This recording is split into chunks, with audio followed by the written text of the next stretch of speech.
Que eu gostaria de terminar, encerrar esse seminário, é o porquê foi necessário o Verbo se fazer carne. Qual a necessidade de Cristo ter que vir ao mundo? Por que foi necessário isso acontecer? Por que foi necessário ele vir em forma humana? Por que tudo isso era necessário? Porque simplesmente ele poderia vir em forma de um anjo, ou de qualquer outra forma, teofania. Mas a epifania de Cristo, ele se manifesta e ele vem em carne. Por que era necessário isso acontecer? Mas um pouquinho antes disso, eu gostaria de eliminar quaisquer dúvidas em relação a Cristo ser Jeová, assim como o Pai é. E se alguma pessoa que é testemunha de Jeová estiver assistindo esse vídeo, ele vai tirar suas dúvidas, ele pode pegar a sua Bíblia na tradução do Novo Mundo e acompanhar e perceber que a Bíblia das Testemunhas de Jeová é ela que está adulterada. Por que eu digo isso? Porque é importante mais esse seminário para que até as próprias pessoas que pregam que Cristo não é Deus venham ter o entendimento de que eles estão errados, e isso pela palavra.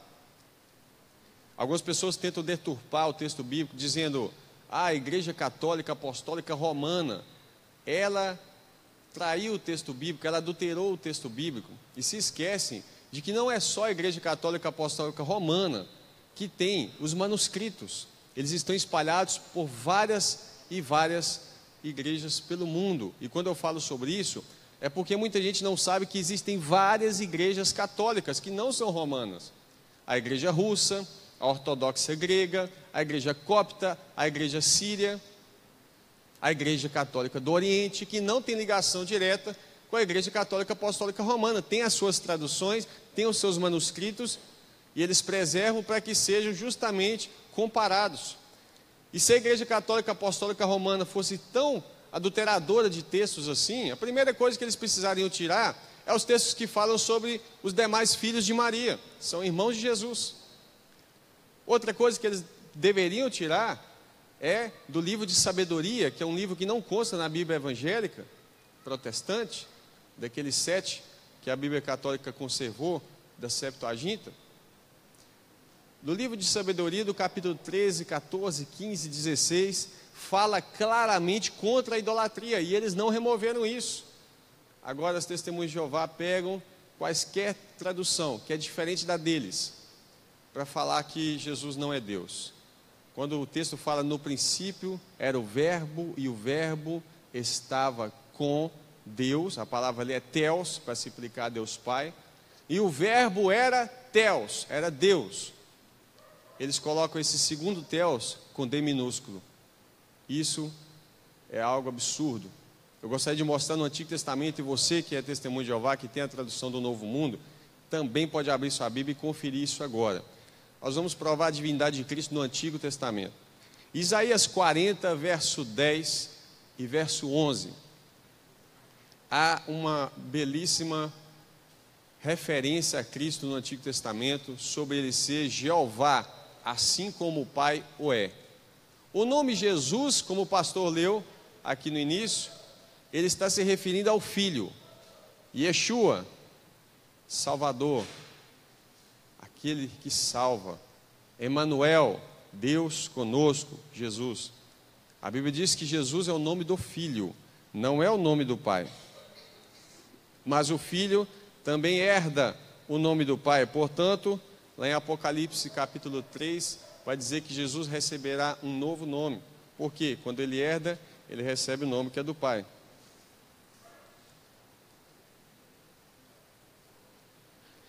Só para confirmar que Jesus é o nome do Filho, não precisa abrir. 1 João 3, 23 diz assim: e o seu mandamento é este, que creiamos no nome do seu Filho Jesus Cristo, e nos amemos uns aos outros segundo o seu mandamento.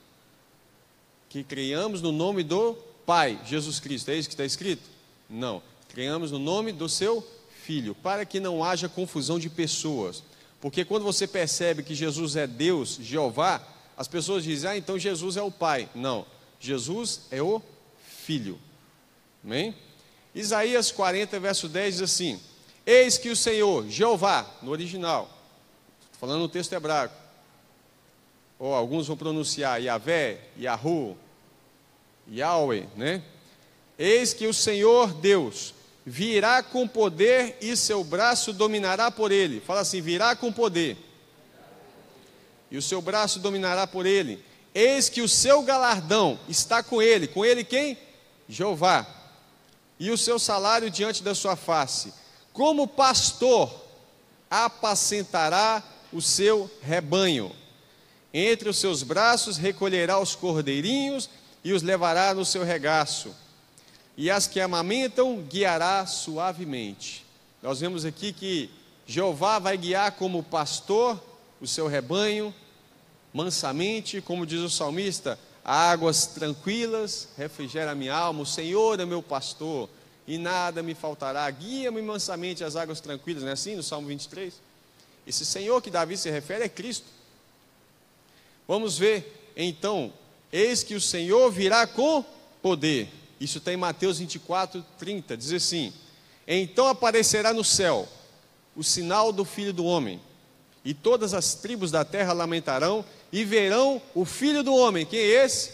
Jesus, vindo com poder, vindo sobre as nuvens do céu, com poder e grande glória, brilho, visibilidade. Quem está vindo com poder aqui? Jeová, Jesus. Lá em Isaías, a promessa era que Jeová viria com poder. E ele vem, só que é o seu filho, que é exatamente igual ao Pai. Isaías 62, verso 11, diz assim, Isaías 62, 11. Eis que o Senhor, novamente, referência a Jeová, eis que o Senhor fez ouvir até as extremidades da terra. Dizei à filha de Sião, eis que vem a tua salvação, Yeshua. Eis que ele vem com o seu galardão. Ele quem? Jeová está vindo com galardão. E a sua obra diante dele. Como no texto de Isaías 40, 10, agora de 62, verso 11, também diz que Jeová vem com o seu galardão. Agora vamos ver Apocalipse 22, 12. Eu vou ler os versos 12, 13, 16 e 20. O último capítulo da Bíblia, irmão, tá muito fácil de achar. Apocalipse 22, versos 12, 13, 16 e 20. Diz assim, eis que cedo venho. Quem está dizendo isso? Jesus. E o meu galardão está comigo.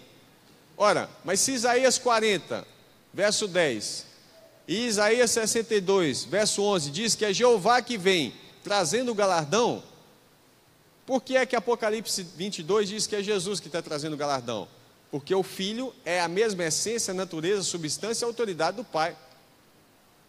Então ele diz, eis que cedo venho e o meu galardão está comigo para dar a cada um segundo as suas obras. Eu sou o Alfa e o Ômega, o princípio e o fim, o primeiro e o último, eu, Jesus. Verso 16.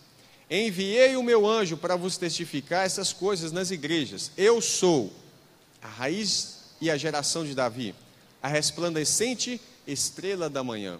Ele falou tanto da sua humanidade quanto da sua divindade. Aquele que testifica essas coisas diz, certamente cedo venho. Amém. Ora vem, Senhor Jesus. Ezequiel 34, verso 15.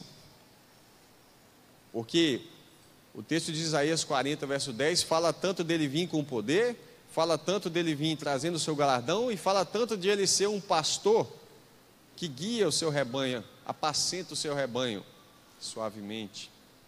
Ezequiel 34, verso 15 diz assim, eu mesmo apacentarei as minhas ovelhas, e eu as farei repousar, descansar. Vai fazer eles entrar no Shabat espiritual, no descanso, no milênio. Eu mesmo apacentarei as minhas ovelhas, e eu as farei repousar, diz o Senhor, Jeová, diz o Senhor Deus, Jeová Adonai. Como o Salmo 23 havia dito, né? O Senhor é meu pastor e nada me faltará, guie-me mansamente às águas tranquilas. Agora, quem é esse que faz isso? Apocalipse 7, 17. Só para essa introdução, mais 2 versos. Apocalipse 7, 17. São 3 versos, aliás. Apocalipse 7, 17 diz assim: em Ezequiel 34, o Senhor Jeová está dizendo: eu mesmo apacentarei as minhas ovelhas, diz Jeová.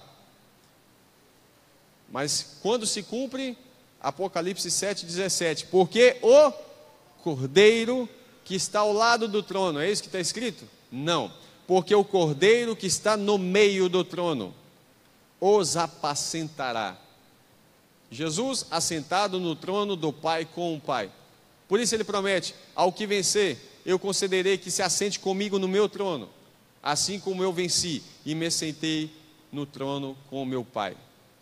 Porque o Cordeiro que está no meio do trono os apacentará e lhes servirá de guia para as fontes das águas da vida. E Deus limpará dos seus olhos toda a lágrima.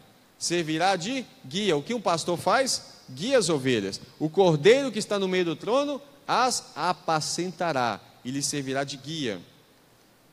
Olha que coisa interessante. Atos capítulo 20. Eu li sobre guia, porque quando Davi fala, ele fala assim: guia-me mansamente às águas tranquilas. Lembra disso? E esse Deus que Davi está se referindo é Jesus, que guia, que apacenta, que é o pastor que apacenta e que guia o rebanho às águas tranquilas. Atos 20, verso 28.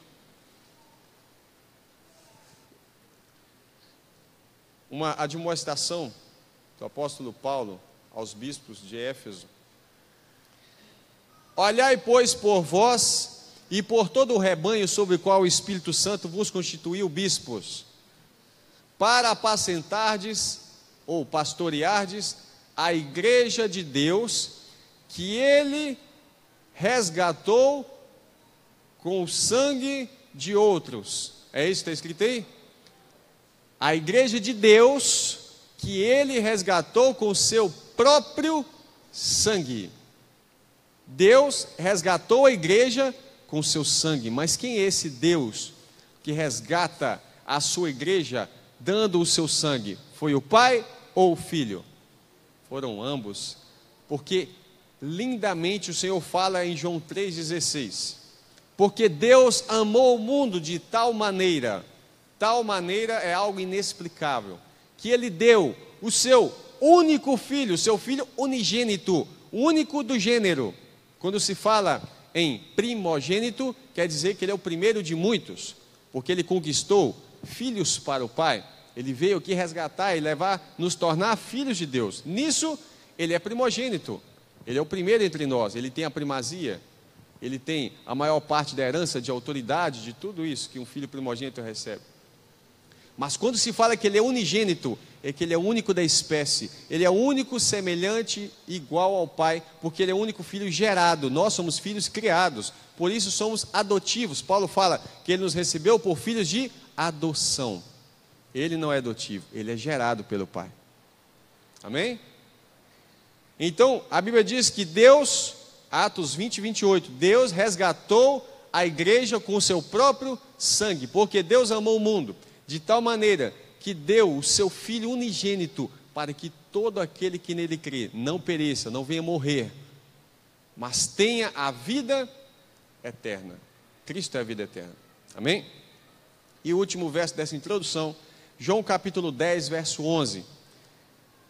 Quem é esse pastor que Ezequiel disse? Ezequiel 34, 15. Eu mesmo apacentarei as minhas igrejas, minhas ovelhas, diz Jeová. Jesus diz, João 10, 11, eu sou o bom pastor. O bom pastor resgata as suas ovelhas com o seu próprio sangue. Jeová resgata as suas ovelhas com o seu próprio sangue, ou seja, o bom pastor dá a vida pelas suas ovelhas. Glória a Deus. Jesus Cristo, nosso Deus. Agora eu gostaria de entrar no assunto, e aí você vai precisar ser um pouquinho rápido para acompanhar as referências. Eu preferi não colocar os slides, mas para que você venha se concentrar no assunto. Você pode fazer as anotações do verso, mas seria mais importante você ver o vídeo depois, né? Dar um pause, anotar, ou se me solicitar, eu envio para você um PDF das referências. Amém? Eu gostaria de falar por que foi necessário Jesus Cristo, o verbo se fazer carne. Por que que o verbo precisaria ser carne? Vir em carne. Qual a necessidade disso ter que acontecer? Deus poderia simplesmente consertar as coisas de uma outra forma, estalava os dedos e tudo se fazia novamente, lançava uma palavra e todas as coisas seriam recriadas ou corrigidas, mas Deus é muito justo. A justiça de Deus é maravilhosa, e como Deus trabalha mediante a queda do homem, foi coisa maravilhosa. A Bíblia diz que Jesus é o último Adão. Isso está em 1 Coríntios capítulo 15. O primeiro Adão, ele falhou, ele errou. Aquele homem que representava toda a humanidade, ele sozinho representava a humanidade. A Bíblia fala que Eva foi enganada, Adão não foi enganado, ele caiu em transgressão, mas ele não foi enganado. É interessante que pela falha de Adão, pelo pecado de Adão, todo mundo ficou condenado à morte, porque o salário do pecado é a morte. Mas por causa da obediência, por causa da desobediência de Adão, me perdoe, Abraão, pela desobediência de Adão, todo mundo ficou condenado ao pecado. Mas pela obediência do último Adão, que é Cristo, o segundo Adão, todos têm acesso à vida eterna. E nós vamos ver hoje o porquê. Existe uma fala de Jesus em Mateus 28:18, que ele diz assim: chegando Jesus, falou-lhes dizendo: é-me dado todo o poder no céu e na terra. Quem entende a tentar tirar, remover a divindade de Cristo, fala assim: está vendo? Jesus está dizendo que agora ele recebe poder, quer dizer que ele não tinha. Jesus não está dizendo isso. Jesus está dizendo: é-me dado, olha, todo o poder no céu e na terra. Portanto, ide, fazer discípulos de todas as nações. Afinal de contas, havia uma nação escolhida, Israel.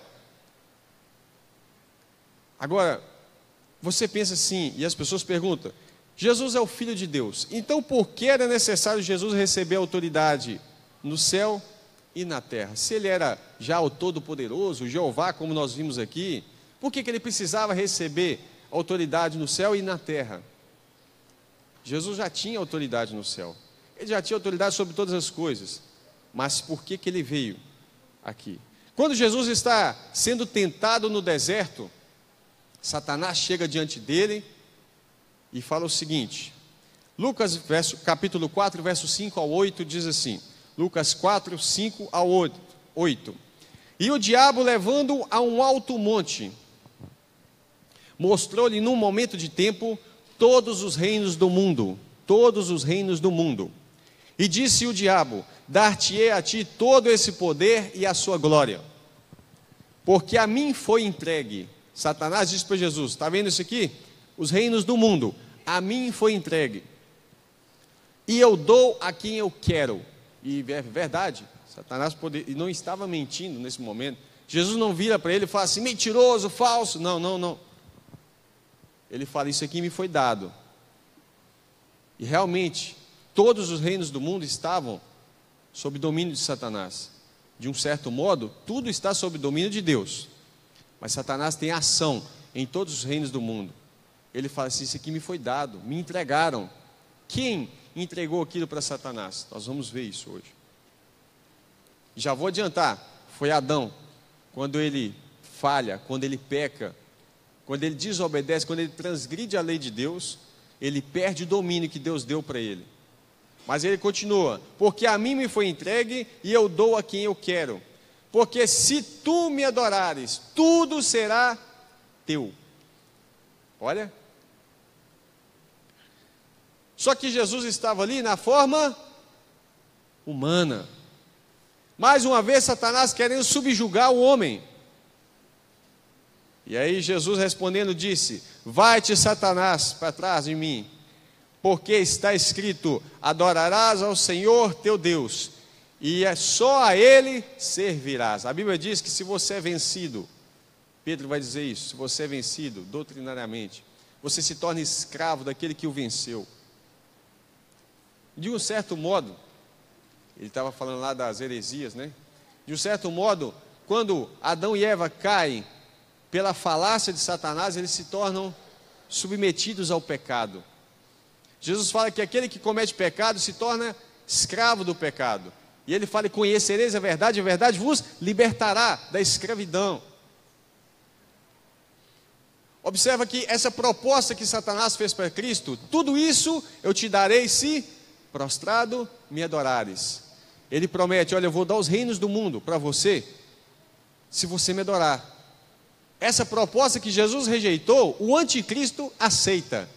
Olha o que diz aqui, Apocalipse 13, verso 2. E o dragão, que é Satanás, deu-lhe o seu poder, o seu trono e grande poderio, tanto poder político quanto poder espiritual. Deu isso para o anticristo. Apocalipse 13, verso 7. E foi-lhe permitido fazer guerra aos santos e vencê-los. E deu-lhes poder sobre toda a tribo e língua e nação. O anticristo recebe poder sobre toda tribo e língua e nação. Olha,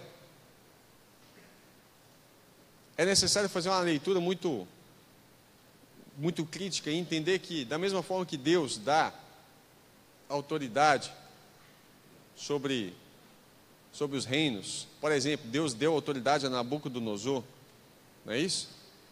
Ao mesmo tempo, a Babilônia é vista como uma das cabeças da besta, como um dos animais de Daniel. Da mesma forma que o anticristo recebe poder de Satanás para poder fazer a bagunça que vai fazer, quem é que dá poder, autoridade, quem permite para que ele faça guerra aos santos e vence? Deus. E como que Deus vai resgatar aqui agora o poder que Adão perdeu? Vamos ver quem deu o domínio a Satanás. Olha quando Deus fala assim, conversando com o homem. Gênesis capítulo 1, verso 26 e 28, primeiro capítulo da Bíblia, verso 26 e 28, até o 28, diz assim: e disse Deus, façamos, plural, façamos o homem, a nossa, plural, imagem, conforme a nossa semelhança, e o homem faça o quê? E domine. O homem foi criado para dominar. Domine sobre os peixes do mar, e sobre as aves dos céus, e sobre o gado, e sobre toda a terra, sobre todo réptil que se move sobre a terra. E criou Deus o homem à sua imagem, a imagem de Deus o criou, homem e mulher os criou. E Deus abençoou. Veja que o homem e a mulher, é claro que aqui está fazendo uma narrativa rápida, e depois vai detalhar como foi a criação do homem e mulher, certo? Mas você observa que o homem e a mulher tinham autoridade sobre todas essas coisas, Adão e Eva. E Deus abençoou e disse: frutificai e multiplicai-vos, e enchei a terra e sujeitai-a, e dominai sobre os peixes do mar, sobre as aves do céu, domine sobre todo animal que se move sobre a terra. O homem teria domínio sobre os animais. No Salmo 115, verso 16, diz assim: os céus são os céus do Senhor, mas a terra Ele deu aos filhos dos homens. Os céus é os céus do Senhor. Satanás nunca conseguiria ter domínio sobre os céus. Mas a terra Ele deu aos filhos dos homens. A terra está no poder e autoridade dos homens. Mas o homem faz o quê? Transgride a lei de Deus. E aquele domínio que ele tinha passa para as mãos de alguém, Satanás. É por isso que ele diz para Jesus: tudo isso me foi dado, e eu dou a quem eu quero. Deu para entender? Amém? Se você olha em Romanos 5, verso 14, Paulo vai dizer que Adão é a figura daquele que havia de vir. Ou seja, Adão era uma figura de Cristo. É claro que Adão é uma figura, um protótipo meio invertido, porque Adão é a figura no erro, e Jesus é a realidade no consertar aquele erro. Se Adão falhou, desobedeceu à lei de Deus, Cristo foi obediente até a morte, e morte de cruz. Mas ele é Adão porque é o seguinte: a influência do pecado de Adão atingiu todos os seus descendentes. A influência do acerto de Cristo, ela vem sobre todos os filhos de Deus. Se por causa de Adão todos morrem, por causa de Cristo, aqueles que são obedientes à sua semelhança, ressuscitam para a vida eterna. Você vai ver em Daniel, quando você pega qualquer livro profético, você vai observar, por exemplo, que os animais, que são os reinos, por exemplo, o leão, o urso, o leopardo em Daniel 7. O carneiro e o bode são animais, Daniel 8. A besta fera, Daniel 7 e de Apocalipse 13. O dragão, Apocalipse 12 e 20. São animais, não é isso? Leão, urso, são animais. Só que são animais que agora representam reinos que estão dominando sobre o homem, que estão escravizando o homem. E Deus tinha falado que é o homem que deveria dominar sobre os animais. E agora os animais estão dominando o homem. 2 Coríntios 4, versos 3 e 4 diz assim: mas se ainda o nosso evangelho está encoberto, para os que se perdem está encoberto, nos quais o Deus desse século cegou o entendimento dos incrédulos, para que não lhes resplandeça a luz do evangelho da glória de Cristo, que é a imagem de Deus. O homem, ele estava perdido. Os animais, os reinos maus, estavam dominando sobre a humanidade. Agora Jesus, o segundo Adão, vem resgatar algo que o primeiro Adão tinha perdido. E o que ele perdeu? O domínio sobre a terra. Por isso, quando ele ressuscita, ele diz: agora me foi dado todo o poder no céu e como filho de Deus, poder sobre o céu. Como filho do homem, poder sobre a terra. Aquilo que o primeiro Adão perdeu, o segundo Adão veio resgatar. Amém? Deu para entender por que era necessário o verbo se fazer carne? Vamos continuar. Vou ler uma anotação que eu fiz. Cristo, enquanto filho de Deus, sempre teve domínio sobre todas as coisas. Fez-se filho do homem, de Adão, palavra Adam, original. Filho de Davi, não era assim que ele era chamado? Por causa da sua descendência real, da sua autoridade. Se fez homem, para que o homem, a humanidade, recebesse a autoridade, devolvendo o domínio de Adão, que nós deveríamos ter desde o princípio. Se você puder abrir 1 Coríntios 15, verso 45.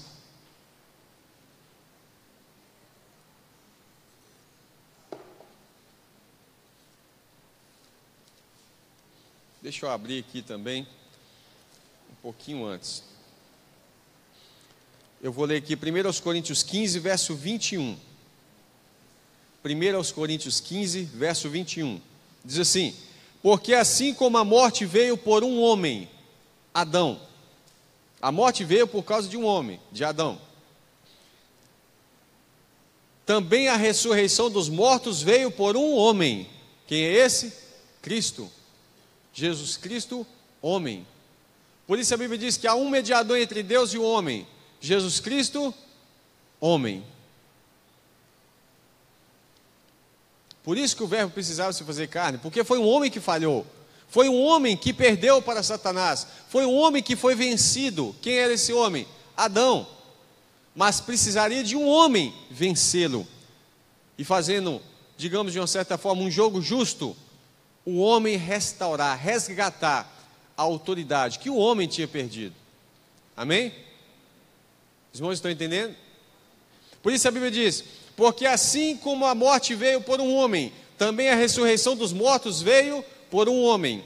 Porque assim como todos morrem em Adão, assim também todos serão vivificados em Cristo. Glória a Deus. 1 Coríntios 15, verso 45. Assim também está escrito: o primeiro homem, Adão, foi feito alma vivente. O último Adão, quem é esse? Jesus, espírito vivificante. Mas não é primeiro o espiritual, senão o natural e depois o espiritual. O primeiro homem da terra é terreno. O segundo homem, o Senhor, é do céu. Como é o terreno, assim também são os terrestres. E como é o celestial, também os celestiais. E assim como trouxemos a imagem do terreno, a imagem de Adão. A Bíblia diz que quando Adão gerou um filho, Sete, isso está em Gênesis capítulo 5, verso 1 e 2. A Bíblia fala que e gerou Adão filhos conforme a sua imagem. Por isso a Bíblia diz assim: assim como trouxemos a imagem do terreno, assim traremos também a imagem do celestial. E agora digo-vos isso, irmãos, que a carne e o sangue não podem herdar o reino de Deus, nem a corrupção herdar a incorrupção. Por isso, nos versos seguintes, ele vai falar assim: digo-vos um mistério. Na verdade, nem todos dormiremos, mas todos seremos transformados num momento, num abrir e fechar de olhos, ante a última trombeta, porque a trombeta soará. E os que morrerem em Cristo, e os mortos ressuscitarão incorruptíveis, e nós seremos transformados. Porque é necessário que isso que é corruptível se revista da incorruptibilidade, e que isso que é mortal se revista da imortalidade.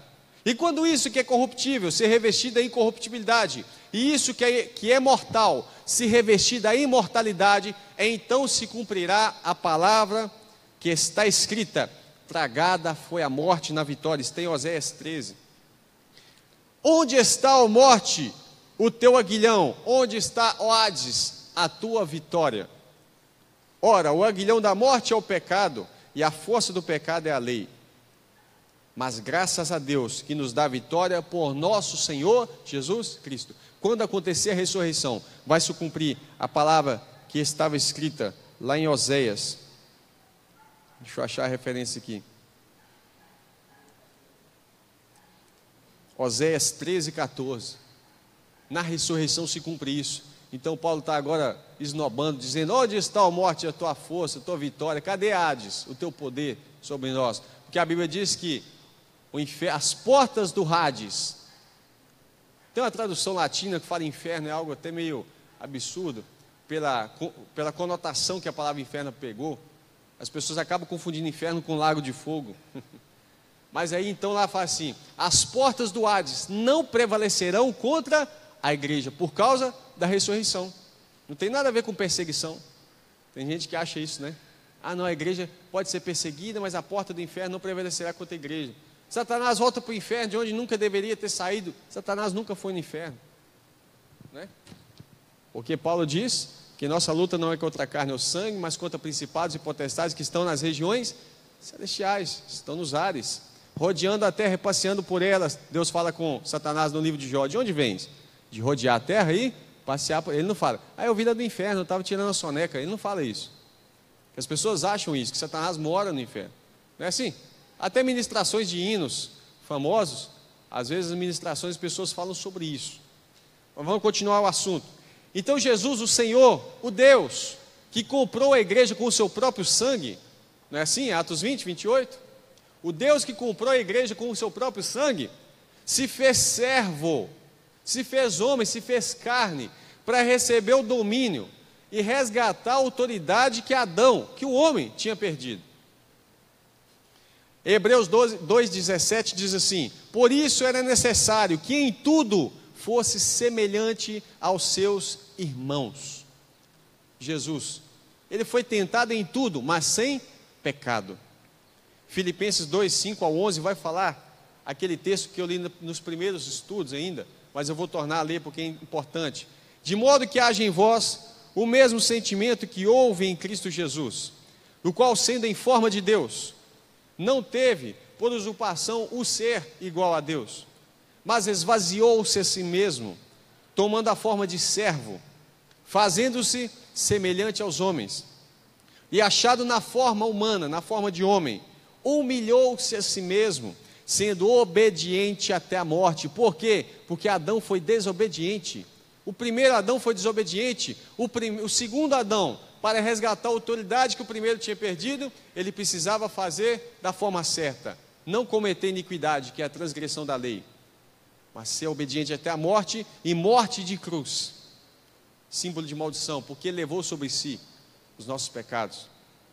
Por isso também Deus o exaltou soberanamente, e lhe deu um nome que é sobre todo nome. Jesus Cristo herda o nome do Pai. Por isso, lá vai dizer que Jesus, ele recebe um novo nome.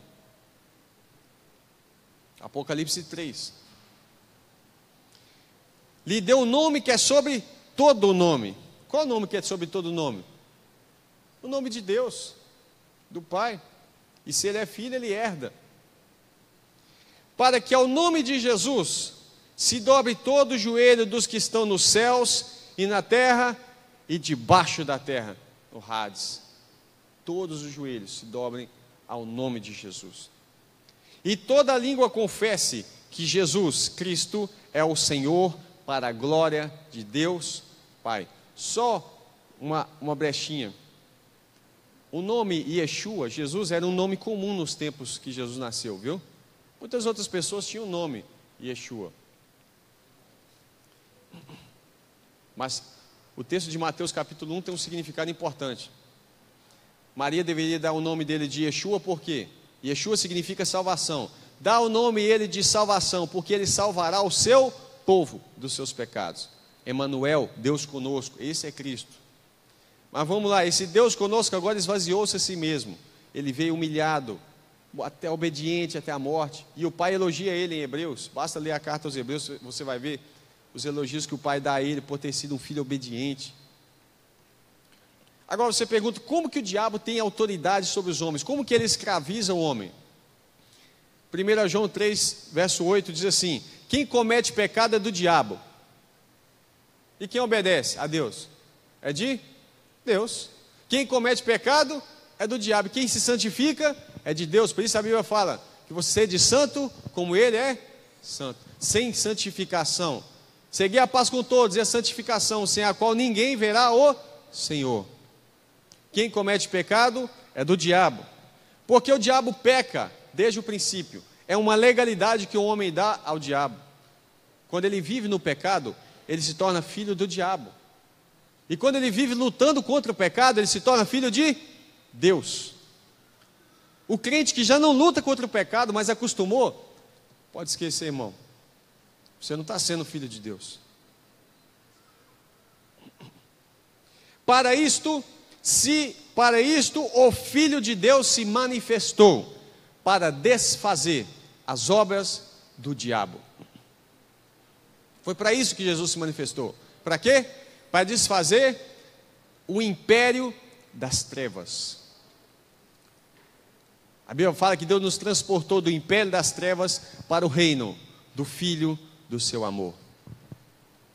Esse império dominava sobre o mundo e domina sobre os filhos da escuridão, das trevas. Mas a Bíblia fala que nós não somos filhos das trevas, nós não somos da noite, somos filhos da luz e do dia. Nós estamos no reino de Cristo. Nós já fomos inseridos. Agora esse reino está por se manifestar a todos os olhos, a todos os homens, em todos os lugares.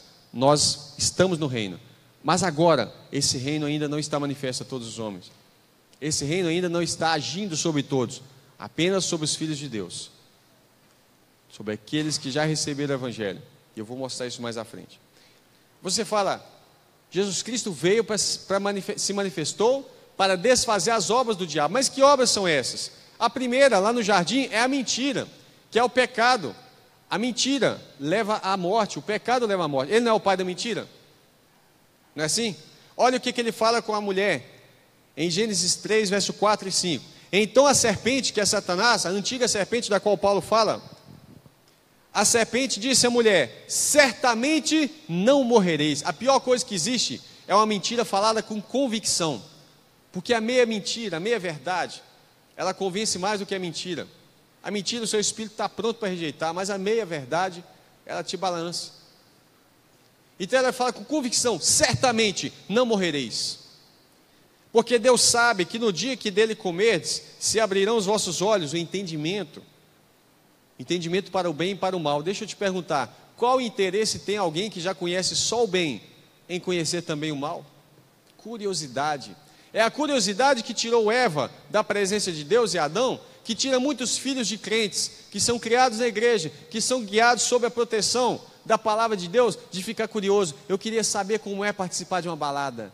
Eu queria saber como é usar drogas. Eu queria saber como é prostituir. Essa curiosidade que destruiu a humanidade lá no início, que tem destruído muitos dos nossos filhos ultimamente. Certamente não morrereis, porque Deus sabe que no dia que dele comerdes, se abrirão os vossos olhos, e sereis como Deus, sabendo o bem e o mal. Opa, então você como Deus? Será que é essa a verdade, irmão? Eles se tornaram como Deus? Não. Romanos 6, 23 diz assim: porque o salário do pecado é a morte, Mas o dom gratuito de Deus, a dádiva, o presente que Deus nos deu de graça, é a vida eterna por Jesus Cristo, nosso Senhor, nosso dono, nosso proprietário. A morte ela é uma prisão. Estão presos, mas para ser liberto precisa conhecer a verdade.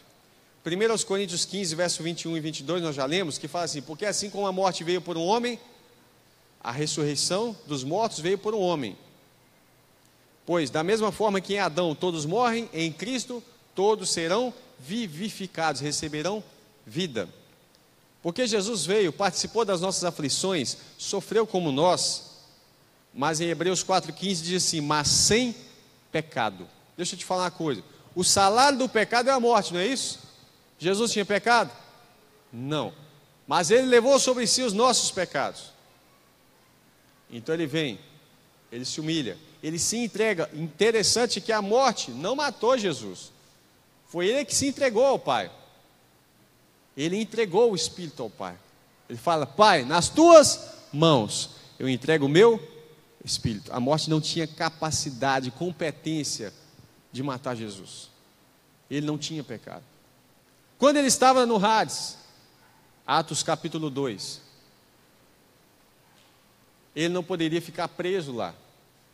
Não havia cláusula que mantivesse um inocente lá. Então a Bíblia fala o seguinte, olha, Atos 2, 24, Jesus, a qual Deus ressuscitou, soltos os laços da morte, pois não era possível que fosse retido por ela.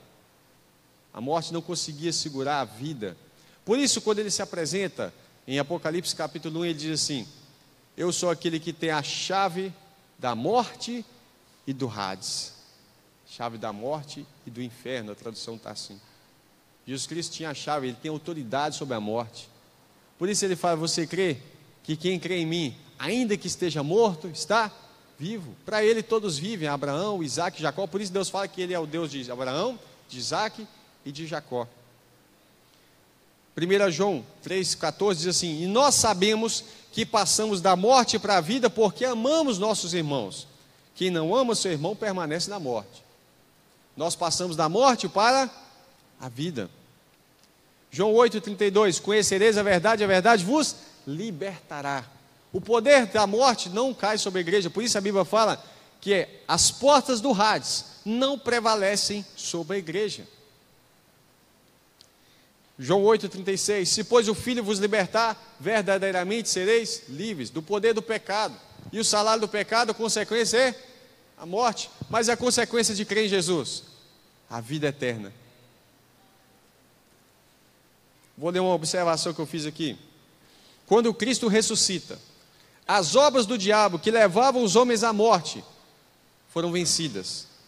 E por ele não ter pecado e morrido e ressuscitado, tudo que foi entregue a Adão, no princípio, que ele perdeu, né? Adão perdeu, agora foi entregue para o último Adão. Quem é esse?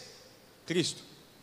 Agora Cristo recebeu não somente a autoridade na terra, que era dos homens, que haviam perdido, mas também como Deus, recebeu no céu a autoridade que ele tinha na eternidade. É por isso que ele fala: todo o poder me foi dado nos céus e na terra. Quando ele fala com o Pai, em João, ele fala assim: Pai, glorifica-me com a glória que eu tinha contigo antes da fundação do mundo. Jesus sempre teve glória com o Pai. Tudo que é do Pai é meu, não é assim que ele diz?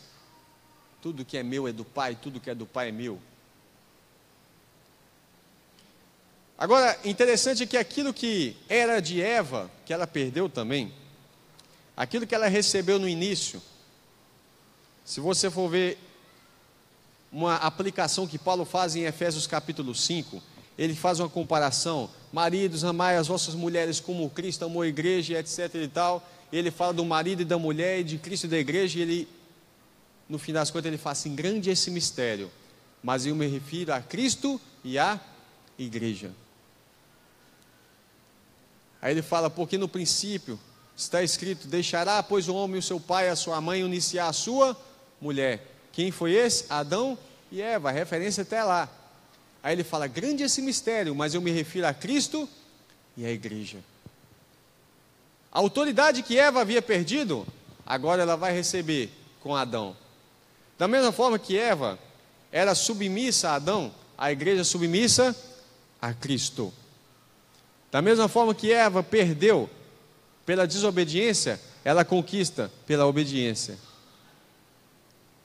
Como Eva não teve o suporte do seu esposo para repreendê-la, a igreja agora tem a repreensão do seu esposo, a ajuda do seu esposo, um esposo que faz diferente, que ao invés de ser conivente com o erro, ele vai lá e corrige. A Bíblia fala que Deus repreende, Deus castiga aquele que Ele ama. Que coisa linda. Sabe por que Deus nos repreende? Porque Ele quer que a gente venha reinar com Ele. Amém? A morte foi vencida por Cristo, isso é fato. Mas ela ainda vai ser destruída. João capítulo 11, verso 25 diz assim: disse-lhe Jesus, eu sou a ressurreição e a vida. Quem crê em mim, ainda que esteja morto, viverá. Não importa se você já morreu, já virou pó, mas vai viver, pode ter essa certeza. E todo aquele que vive e crê em mim, nunca morrerá. Crê tu nisso? Disse ela, sim, Senhor, eu creio que tu és o Cristo, o Filho de Deus, que havia de vir ao mundo. Tu és Filho de Deus. Ela não está falando, tu é mais um dos filhos de Deus, não, tu és o Filho de Deus, o Cristo. 1 João 3,14 nós lá lemos, nós sabemos que passamos da morte para a vida. Olha, a morte foi vencida por Jesus na cruz, mas ela vai ser eliminada. 1 Coríntios 15, 26, diz assim, ora, o último inimigo, a morte não é amiga, ela é inimiga. O último inimigo que há de ser aniquilado é a morte. É o último. É como se dissesse que a morte ainda precisa matar um bocado de gente para depois matar ela. Apocalipse 20, 14 diz assim, e a morte e o inferno, na verdade é o Hades, o Sheol do Antigo Testamento, foram lançados no lago de fogo. Esta é a segunda morte. Jesus vai matar a morte, irmão, isso é lindo demais. A morte e o Hades, que era a prisão. Vamos imaginar a morte como um ser que tem uma sacola nas costas, que é o Hades. Matou, joga ali, matou, joga no Hades, matou, joga ali. A morte, já viu alguma imagem da morte com a ceifa, com uma lança na mão, como é que chama aquele aguilhão, né, na mão, e uma sacola nas costas, vai matando as vidas e guardando ali, ó. Aquele saco seria o Sheol, o Hades. A Bíblia fala que a morte e o Hades serão lançados no lago de fogo. Isso é só uma figura que eu fiz, tá? Uma metáfora. Eu sei que há pessoas críticas aí em extremo, né? Eu fiz uma figura da morte como um ser, uma pessoa, e aquele saco onde ele está guardando os mortos. Jesus fala que ele tem autoridade, ele tem a chave da morte e do inferno, do Hades. E todos eles vão ser lançados no lago de fogo, que é a segunda morte. Jesus está vencendo as etapas. Agora veja bem, Deus é tão justo, mas tão justo, que Ele poderia simplesmente remover a autoridade do diabo, concorda? O diabo foi lá, fez a bagunça que fez e falou assim, opa, pera aí. Vamos voltar aqui, vamos voltar à história, vamos fazer retroceder a rebobinar a fita, 1985, rebobinar a fita, vamos voltar ao vídeo e vamos tentar de novo. Agora eu vou dar outras instruções para Adão. Deus é tão justo que Ele poderia fazer isso,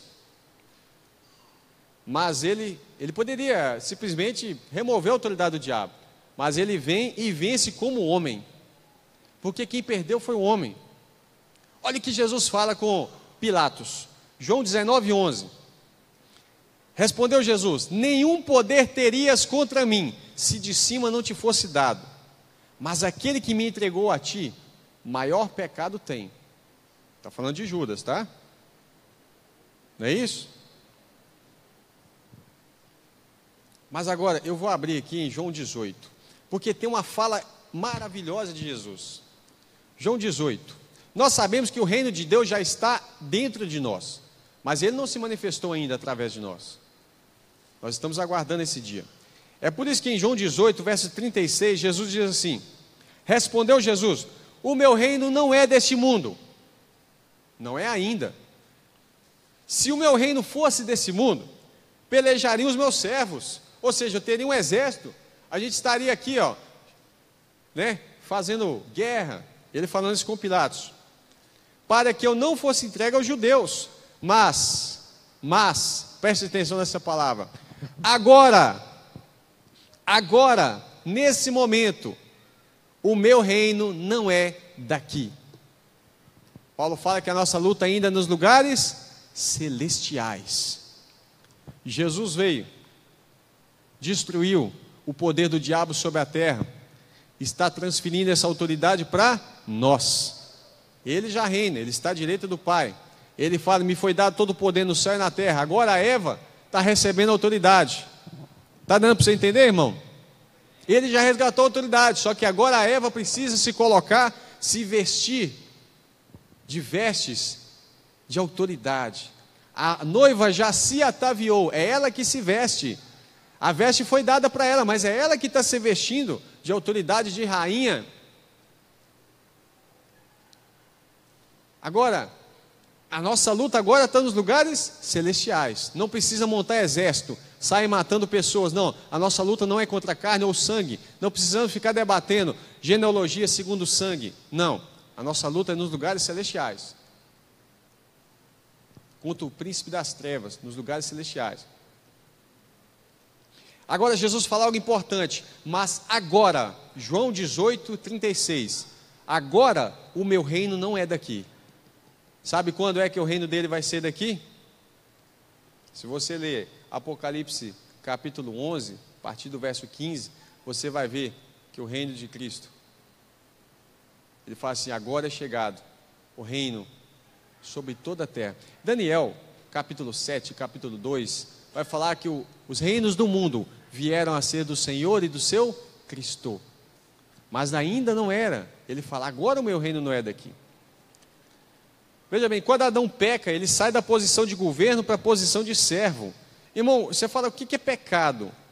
1 João 3,4 diz assim, todo aquele que pratica o pecado transgride a lei, porque o pecado é a transgressão da lei. Algumas traduções estão assim, o pecado é iniquidade, mas isso fica vago para você entender o que é iniquidade. Iniquidade é desobediência da lei. Quando Adão desobedeceu a única lei que ele tinha, qual que é a única lei? Pode comer de todo o fruto da árvore que aqui está. Só tinha uma regra. Adão, você pode fazer suco de goiaba, faz suco de manga, faz o que você quiser, só não pega aquela fruta ali.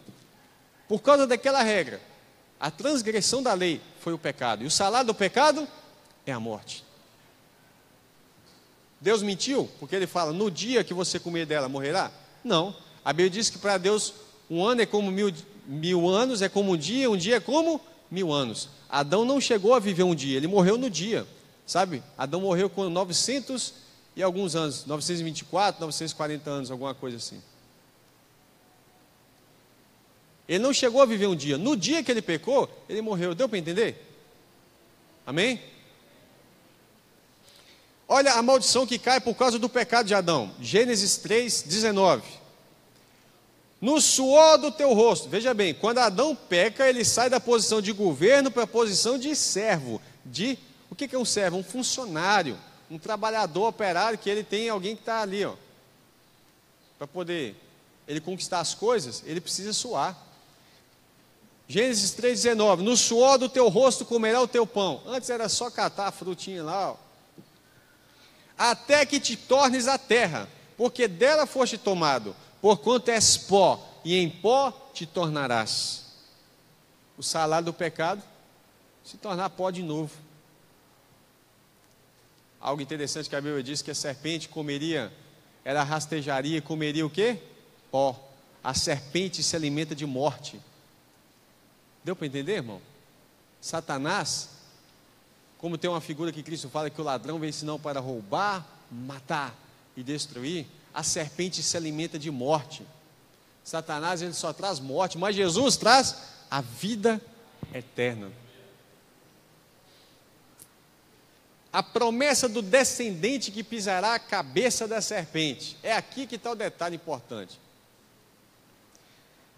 Gênesis 3,15 diz assim, e porém inimizade entre ti e a mulher, falando com a serpente, e entre a tua semente e a sua semente, ou seja, os filhos da serpente e da mulher.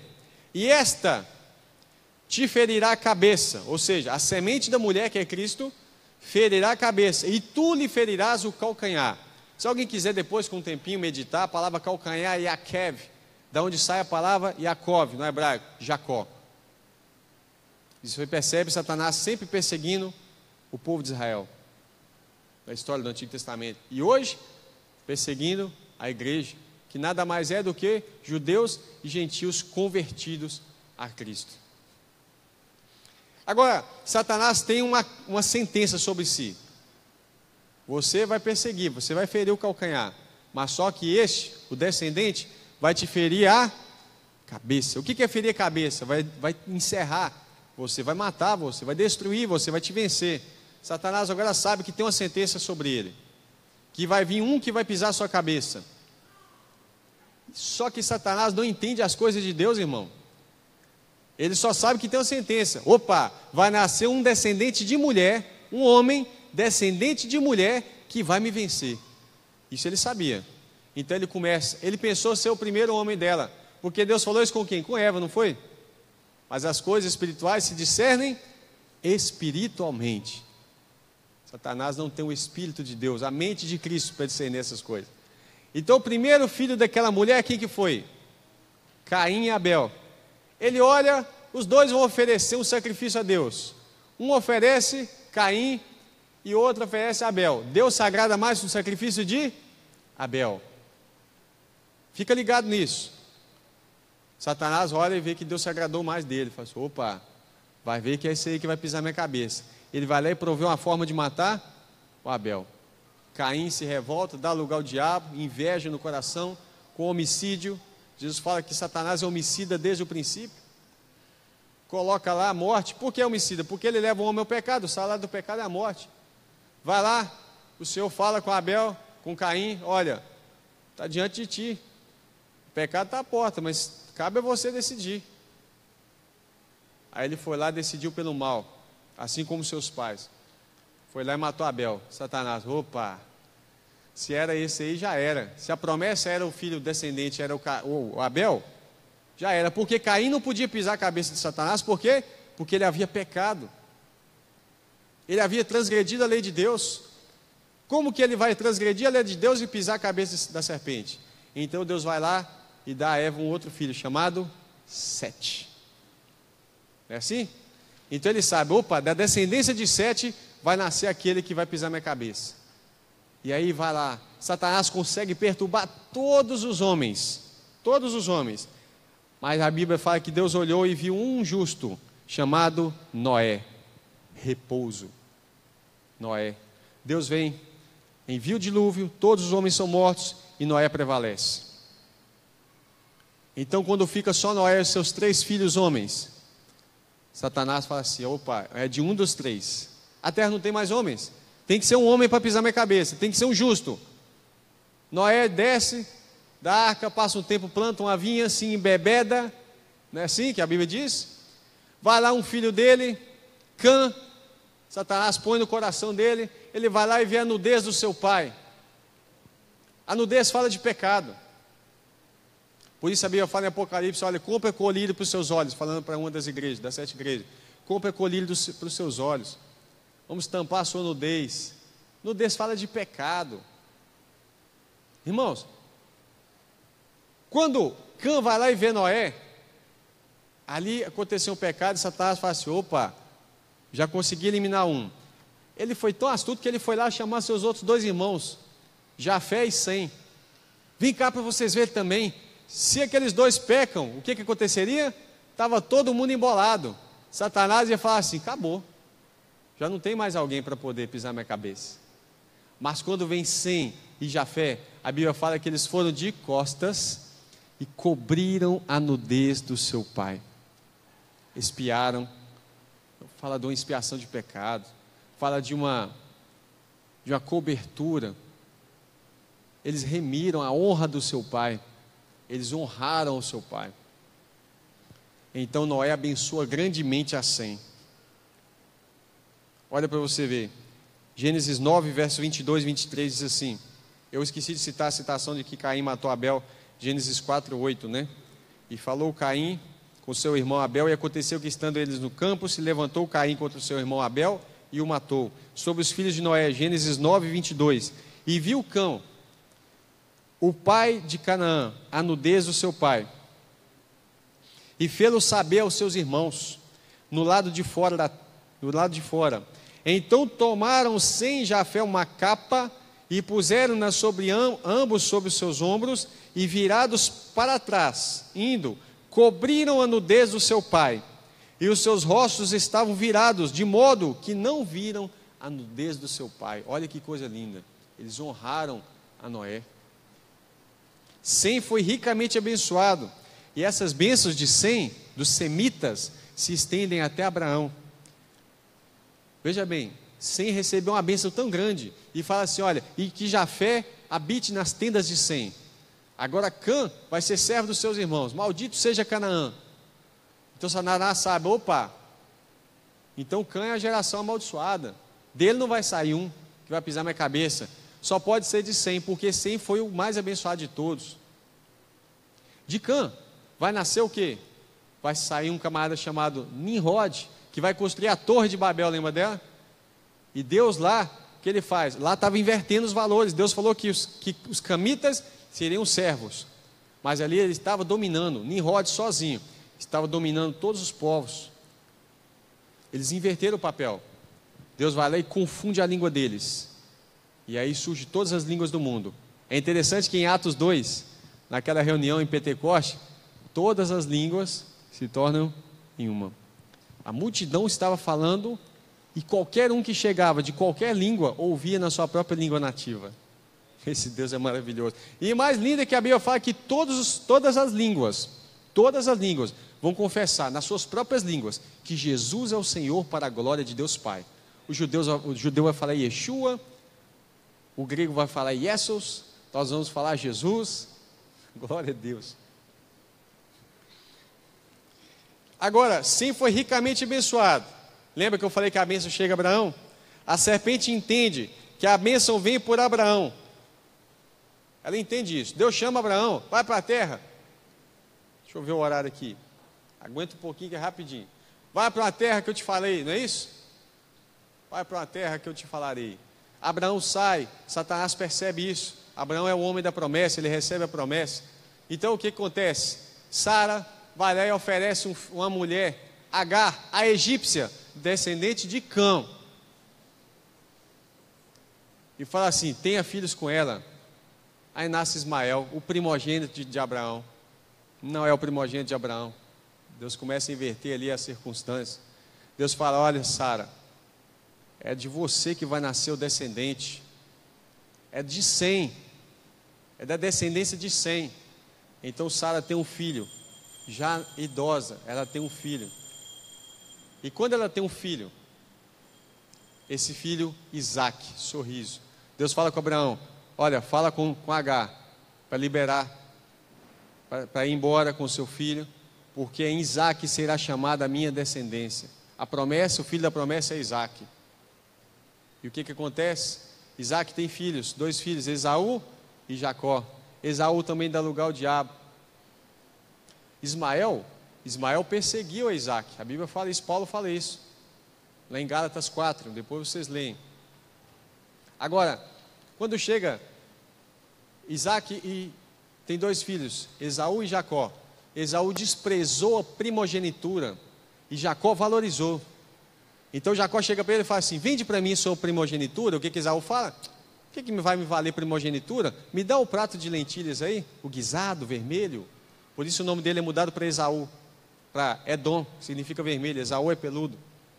Esaú desprezou, a Bíblia fala em Hebreus, que Esaú, ele foi profano, desprezou a primogenitura. Jacó valorizou ser primogênito, porque a bênção vinha sobre o primogênito. Só que na hora de receber a bênção, o espertão do Esaú foi lá. Ô pai, né? Cadê minha bênção? Jacó já tinha pegado ela, porque era dele, ele tinha comprado, e a mãe dele sabia disso. Que coisa linda. Agora veja bem, a sentença de morte contra os meninos hebreus. Satanás vem acompanhando. Aquele que vai pisar minha cabeça, pensando ele. vem de Sem, vem de Abraão, vem de Isaac, vem de Jacó. E depois ele sabe que vem de Judá, porque Jacó, quando está abençoando seus filhos, ele fala: Judá governe sobre os seus irmãos. Gênesis 48, 49. Judá governe sobre os seus irmãos, até que venha Siló, o enviado, aquele a quem pertence. Porque a ele se curvarão as nações, a Cristo. Eu vou pedir vocês hoje aqui que aguardem só um pouquinho a mais, que eu preciso concluir esse assunto que é muito importante para vocês. Satanás sabe agora que de Judá, ele foi fazendo um filtro, é de Judá e é em Belém, por causa das profecias, que vai nascer o Messias, aquele prometido, aquele que vai restaurar o governo, que vai governar as nações. Então o que ele faz? Para início, pouco antes dele fazer essa filtragem de Judá, de tudo isso, ele dá uma sentença sobre os meninos hebreus. Êxodo capítulo 1, verso 15 e 16, fala assim: o rei do Egito, Faraó, falou às parteiras hebreias, das quais o nome de uma era Sifrá e de outra Puá, e disse: quando ajudardes a dar à luz às hebreias, e virdes sobre seus assentos, se for filho, matai-o, mas se for filha, então viva. Sabe por que Satanás pôs isso na mente dele? Porque era um dos homens que deveria ser o enviado. Porque quem que era lá o pecador que não foi enganado, mas transgrediu a lei de Deus? Adão foi um homem. Eva foi enganada, Adão não foi. Mas por isso que a Bíblia fala que para remir deveria ser um homem. Jesus Cristo, homem. Um menino nos nasceu, um filho masculino. E aí então, aqui Faraó fala: mata todos os meninos, porque se matasse todos os meninos, o que aconteceria? Acabou. Aí Deus fala assim: não.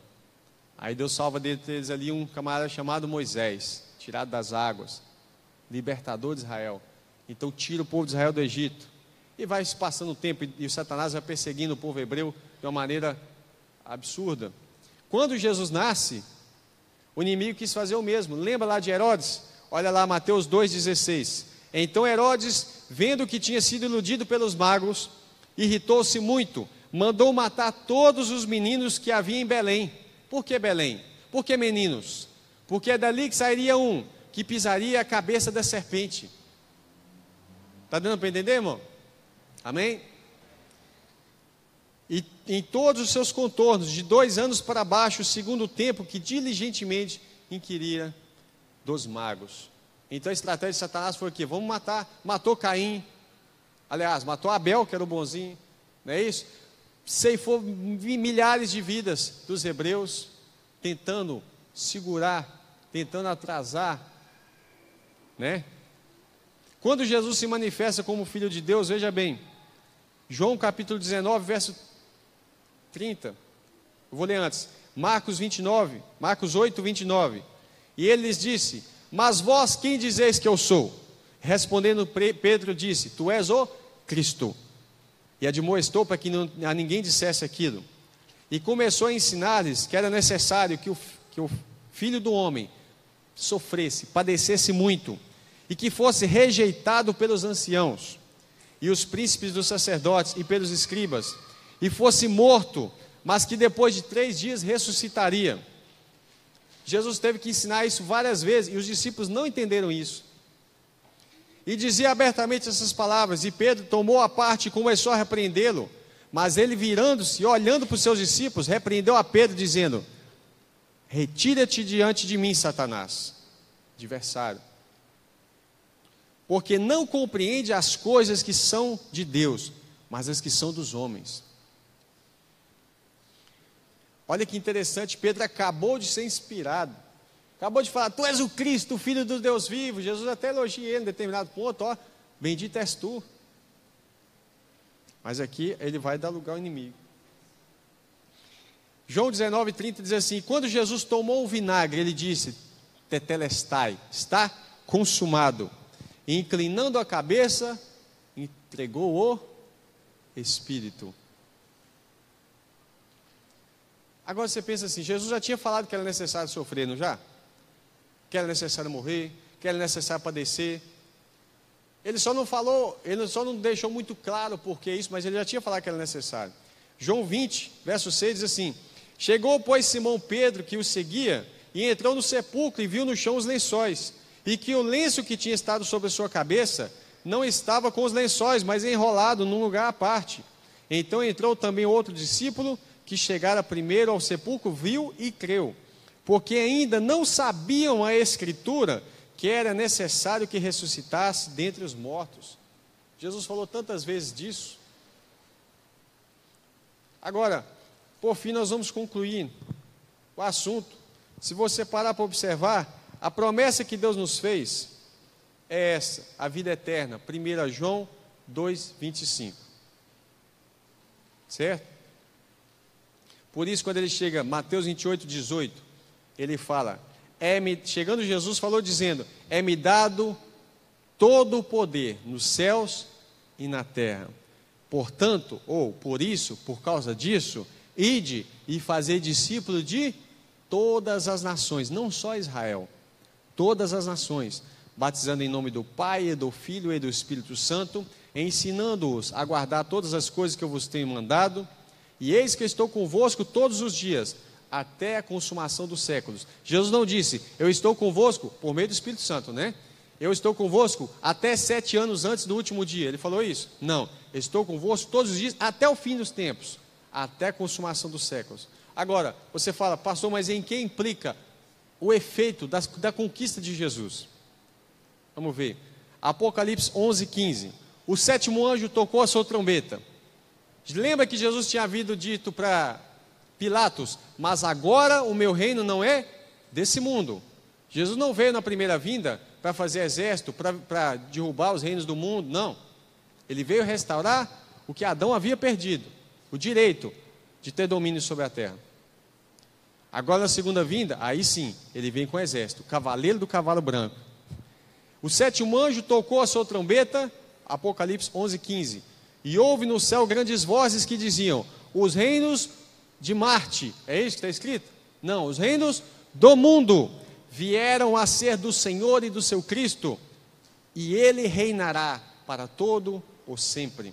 Isso Daniel havia dito, Daniel 2:44, mas nos dias desses reis, os 10 reis que formam os pés da estátua, que dão autoridade para o anticristo, mas nos dias desses reis, o Deus do céu levantará um reino, que não será jamais destruído, e este reino não passará a outro povo, esmiuçará e consumirá todos esses reinos, mas ele mesmo subsistirá para sempre. Daniel 7:27, e o reino, e o domínio, e a majestade dos reinos debaixo de todo o céu. Onde que é os reinos debaixo do céu? Os reinos da terra. Está falando da introdução do milênio, o reino de Cristo na terra durante 1000 anos. Ele não deu só 1000 anos, o reino de Deus é eterno, mas é uma introdução do reino. A majestade dos reinos debaixo de todo o céu serão dados ao povo dos santos do Altíssimo, e o seu reino será um reino eterno, e todos os domínios, as autoridades, o servirão e lhe obedecerão. Olha, você lembra que Deus nos fez reis e sacerdotes? Mais 3 versos para nós encerrarmos. Deus nos fez reis e sacerdotes. 1 Pedro 2,9, mas vós sois a geração eleita, o sacerdócio real. Sacerdócio real. A nação santa. Tem gente que, se você perguntar, quem é a nação santa? Israel. Nós somos o Israel de Deus. Judeus e gentios convertidos a Cristo. Nós somos a nação santa, o povo adquirido, comprado pelo sangue de Deus. Atos 20:28. O povo adquirido para que anuncieis as virtudes daquele que vos chamou do império das trevas para o reino do Filho do seu amor. Vos chamou das trevas para a sua maravilhosa luz. 1 Pedro 2,9. Por isso, a Bíblia fala que nós reinaremos eternamente com o Cordeiro de Deus. Apocalipse 1:5 e 6. Da parte de Jesus Cristo, que é a fiel testemunha, o primogênito dentre os mortos, porque foi o primeiro a ressuscitar para a vida eterna. Embora Lázaro ressuscitou, mas morreu. Todos que ressuscitaram antes morreram, Jesus não. Ele é o primogênito dentre os mortos e o príncipe dos reis da terra. Aquele que nos amou e em seu sangue nos lavou dos nossos pecados e nos fez reis e sacerdotes para Deus e seu Pai. A Ele a glória para todo sempre, amém. A Ele, a Cristo, glória para todo sempre, amém. E por fim, Apocalipse 5:9. E cantavam um novo cântico, dizendo: digno és, o Cordeiro, de tomar o livro e de abrir os seus selos, porque foste morto, e com teu sangue nos compraste para Deus de toda a tribo, e língua, e povo, e nação. E para o nosso Deus nos fizestes reis e sacerdotes, confere aí Apocalipse 5:10, e reinaremos sobre a terra. Aqui está falando do milênio. Agora, você pode receber autoridade para reinar sobre a terra, sabe por quê? Porque Jesus conquistou a autoridade que Adão havia perdido, de ser rei, de ter domínio sobre a terra. E aí Jesus fala assim: olha, na minha vinda, o meu reino ainda não é desse mundo, mas eu vou voltar. E eu vou dar para Eva a autoridade que ela havia perdido. Glória a Deus. Eu me lembro, só quero deixar um comentário bem rapidinho, de pessoas que tentam desqualificar Jesus, usando um texto que Jesus fala assim, João 10:34, Jesus diz: não está escrito na vossa lei, eu disse, Deus dizendo, vós sois deuses? Isso está em Salmo 82, verso 6, eu disse, vós sois deuses, sois todos filhos do Altíssimo. A expressão deuses ali não é Yahvé, é Elohim. Elohim é aplicado para qualquer tipo de autoridade, juízes, reis, governantes. Quem tenta aplicar esse texto para falar que Jesus estava falando que ele era como qualquer um desses aí, está totalmente enganado. Ser Elohim, até os anjos recebem essa nomenclatura de ser um Elohim, até os falsos deuses são chamados de Elohim, mas só Jesus é chamado Jeová. Só Jesus recebe a herança do nome do seu Pai. Só Jesus é Deus como o Pai é Deus. Amém? Que Deus abençoe a vida dos irmãos. Queria agradecer grandemente o pastor Jader, pastor presidente dessa igreja, que abriu espaço para que nós viemos aqui estar trazendo essa palavra, esse seminário. Pastor Gil César, também gostaria de agradecê-lo. Pastor Iaeco, que eu convidei, ele veio aqui a primeira vez que ele veio. Estou vendo aí o pastor Carlos também, Deus abençoe. Cada um dos irmãos, tanto lá da nossa congregação, quanto dessa congregação aqui, e os demais que estão visitando também, que vieram prestigiar a palavra de Deus. Que Deus abençoe você fortemente, grandemente. Amém? Queria agradecer também o pastor Rafael Mikio Ikedanaka, que é o pastor da nossa igreja lá no Japão, meu parceiro ministerial, ama em Cristo. O irmão Israel Leães Fontoura, que esteve ministrando aqui domingo passado também, né, lá do Rio Grande do Sul. Os irmãos do Rio de Janeiro que vieram também, que trouxeram Israel, que é a Luciana Barroso, o irmão Anderson Barroso. Queria agradecer a cada um, agradecer a Deus, sobremaneira, pela oportunidade. E eu queria confessar para os irmãos que durante o período que eu estava preparando esse seminário, por 2 vezes eu me vi chorando diante da Bíblia, vendo a profundidade da grandeza de Deus em revelar as coisas profundas. E que apesar de as adulterações bíblicas da tradução do Novo Mundo, até lá Deus ainda preservou no Antigo Testamento demonstrações de que Cristo, quando se cumpre, é Jeová, assim como o Pai o é. Que Deus abençoe. Eu queria agradecer e convido o pastor Jader para estar encerrando. Que Deus abençoe fortemente. Muito obrigado. Amém, irmãos? O Vinícius, que era daqui da igreja, está lá em Portugal, ele tem deixado algumas perguntas no Facebook e eu vou responder ela agora, rapidinho, só uma. Ele falou assim: pastor, qual é o problema de não receber o Senhor Jesus, não aceitar Ele como Deus? Jesus fala assim: se vós não crerdes que eu sou, morrereis em vossos pecados. Aquele que não crê em Jesus como Deus, ele não recebeu Ele como Senhor. E ser Senhor é ser dono, ser proprietário. Você deve receber Ele como Senhor e Salvador. E a palavra Senhor, ali que está no grego, está falando Kyrios, quando ele está na Septuaginta, falando do Antigo Testamento, é Yahvé, Jeová. Então não receber, o que implica não receber Jesus como Deus, implica em morrer nos seus pecados. Amém?